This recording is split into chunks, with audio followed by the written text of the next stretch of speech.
በምስራቅ ጉራጌ ዞን ቡታጅራ ከተማ አስተዳደር በ1.2 ቢሊዮን ብር ግንባታቸው የተጠናቀቁ ልዩ ልዩ የልማት ፕሮጀክቶችን የማዕከላዊ ኢትዮጵያ ክልል ርዕሰ መስተዳድር ዶክተር እንዳሻው ጣሰው በተገኙበት በይፋ መርቀዋል። በዚሁ ምርቃት ስነ ስርዓት ላይ ርዕሰ መስተዳድሩ እንደገለጹት ከሆነ በከተማ አስተዳደሩ ለአገልግሎት የዋሉ የልማት ፕሮጀክቶች የህዝቦችን ተጠቃሚነት የሚያረጋግጡ ስለመሆናቸው የገለጹ ሲሆን የልማት ፕሮጀክቶቹ መንገድን የሚያሳልጡ የህብረተሰቡን የንጹህ መጠጥ ውሃ ተደራሽነት የሚያሳድጉ ስለመሆኑም ገልጸዋል። እንግዲህ እነዚህ ፕሮጀክቶች ገሚሶቹ መንገድን የሚያሳልጡ፣ ገሚሶቹ ጤናን የሚያሳልጡ፣ ገሚሶቹ የህብረተሰቡን የውሃ ጥማት የሚፈቱ፣ የመሰረት ድንጋይ ደግሞ ያኖርላቸው ከጤና ጣቢያ ጋር የተያያዘ ለወደፊት ደግሞ የዘመናዊ ስቴዲየም ግንባታ ሁሉም ልማቶች እጅግ በጣም ጥሩ አርኪ ለህብረተሰቡ አገልግሎት የሚሰጡ ሆነው ይገኛሉ ብዬ ያስባለሁና ይሄን ስራ ለሰራችሁ፣ ላስተባበራችሁ፣ በሙያችሁ ለደገፋችሁ፣ ገንዘባችሁን ላዋጣችሁ፣ በጉልበታችሁ ላገዛችሁ ሁሉም እጅግ ላቅ ያለ ምስጋና ማቅረብን እወዳለሁ። ሰላምና ልማት የማይነጣጠሉ መሆናቸውን የገለጹት ርዕሰ መስተዳድሩ የቡታጅራ ከተማን እድገት ለማሳለጥ የሁሉም የህብረተሰብ ተሳትፎ ትልቅ ስለመሆኑም ገልጸዋል። የልማት ስራ ሁልጊዜ ስንሰራው አድካሚ ነው፣ ውጤቱ ግን ጥሩ ነው።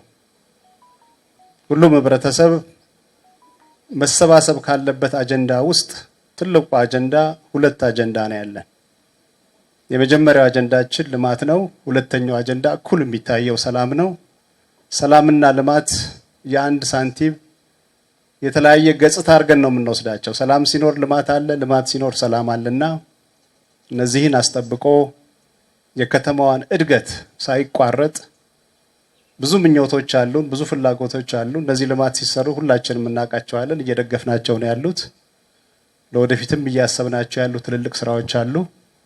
እነዚህ ስራዎች እንዲሳኩ ከአመራሩ ጎን እንድትቆሙ፣ ሰላሙን በማስጠበቅ ደግሞ እንድታግዙ ማሳሰቢያ እንሰጣለሁ።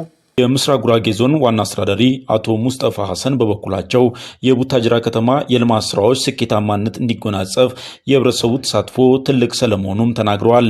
የኮሪደር ልማት በተለየ ሁኔታ ከክልላችን ሞዴል የሆናችሁበት ነገር የወሰን የማስከበር ስራው በራሳችሁ ተነሳሽነት ያለምንም ጸጥታ ኃይል ግፊት በፍጥነት በውድድር ያነሳችሁበት አግባብ፣ ሁለተኛ በአንድ ምሳ ፕሮግራም 102 ሚሊዮን ቃል የገባችሁበት አግባብ ለክልሉም ለተለያየ ከተሞች ሞዴል ስለሆናችሁ ለራሳችሁ አንዴ ትልቅ ምስጋና አቅርቡልኝ። የቡታጅራ ከተማ ከንቲባ አቶ አብዱ አህመድ በበኩላቸው በመንግስትና በፓርቲ እንዲሁም በህዝብ ትብብር ከ1.2 ቢሊዮን ብር በላይ የተለያዩ የልማት ስራዎች ግንባታ ተጠናቆ ለአገልግሎት መብቃታቸውንም በዚሁ ምርቃት መርሃ ግብር ላይ ተናግረዋል። እንደ መንግስትና እንደ ፓርቲ በተደረገ ብርቱ ትግል እንዲሁም በልማት ወዳዱ መላው ህዝባችን ሁለንተናዊ ተሳትፎ ከ1.2 ቢሊዮን ብር በላይ ኢንቨስት የተደረገባቸው 8 ፕሮጀክቶች ለምረቃ ስናበቃ ላቅ ያለ ደስታ ይሰማናል።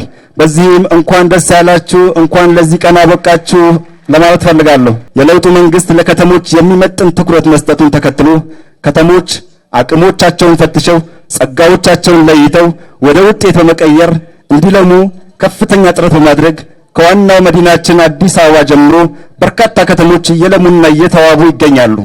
የዘቢዳሯ ፈርጥ ውዷ ከተማችን ውቤት ቡታጅራ ያላትን አቅምና ጸጋን በአግባቡ ለይተን የመንግስትና የህዝብ አቅም ደምረን እንድትለማና እንድትዋብ በተደረገው ከፍተኛ ርብርብ የላቀ ውጤት በማስመዝገብ ላይ እንገኛለን። በዚህም ከተማው ለኑሮ፣ ለንግድ፣ ለኢንቨስትመንት ይበልጥ ምቹና ተመራጭ ማድረግ የተቻለ ሲሆን ከተማው የቱሪዝምና የኮንፈረንስ ማዕከል ብሎም የኢኮኖሚ ኮሪደር ለማድረግ በርካታ ስራዎችም እየተሰሩ ይገኛሉ። የከተማውን ህዝብ የላቀ ተጠቃሚነት ለማረጋገጥ ትኩረት ተደርጎ እንደሚሰራም ከንቲባው ተናግረዋል።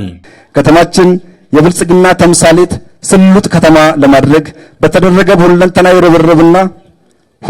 ርብርብና ትጋት ከ1.2 ቢሊዮን ብር በላይ ኢንቨስት የተደረገባቸው 8 የተለያዩ ፕሮጀክቶች ከተያዘላቸው ጊዜ ቀድሞ በማጠናቀቅ ለዛሬው የምረቃ ዕለት ማብቃትም ተችሏል።